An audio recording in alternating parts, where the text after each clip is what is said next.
বিসমিল্লাহির রহমানির রহিম। বর্তমান বাংলাদেশে যা হইতেছে আর চুপ থাকতে পারলাম না। এখন আসলে মনে হয় যে দু একটা কথা বলা দরকার। শেখ হাসিনা যাওয়ার পর বাংলাদেশের উপর কি যে চক্রান্ত চলতেছে এই দেশটারে নিয়ে, সেভেন সিস্টার রাজ্যের বহু লোক এক হয়ে বাংলাদেশের বর্ডার ভেঙে তার বাংলাদেশের ভিতরে ঢুকে যুদ্ধ করতে চাইতেছে বাংলাদেশের নাগরিকদের সাথে। যুদ্ধ করার কারণ কি?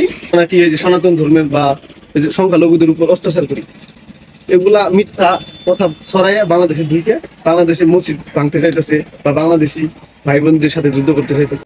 পশ্চিমবঙ্গ আসামের রাজ্যের মানুষ জানে যে আসলে বাংলাদেশের হিন্দুরা খুবই শান্তিতে আছে।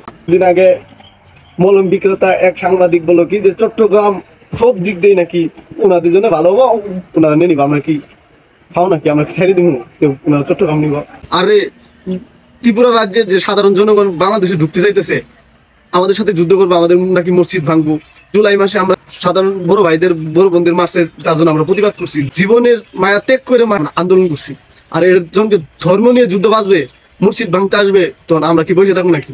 বাঙালির যে আগাই যাইতেছে, ডক্টর ইউনূসের জন্য যে বাঙালির আগাই যাইতেছে, এইটা ভারত সহ্য করতে পারতেছে না। ভারতেরা বাংলাদেশিদের উন্নতির জীবনেও সহ্য করতে পারে না। ইন্ডিয়ার দাদারা এসে আমাদের সাথে পায়ে পাড়া দিয়ে কাজ করতে চায়, আমরা তাদের রাত ভাঙার জবাব দিতে প্রস্তুত আছি। ভারতের বহু ছাড় দিছে, আর কোনো ছাড় দেওয়া দিই নাই, আর পূর্ণ ছাড় দেওয়া দিই নাই। ভারত বড় রাষ্ট্র, এত শক্তিশালী তাই গিয়েছে, পূর্ণ ছাড় দেওয়া দিই নাই, যুদ্ধ বাজে বাজুক।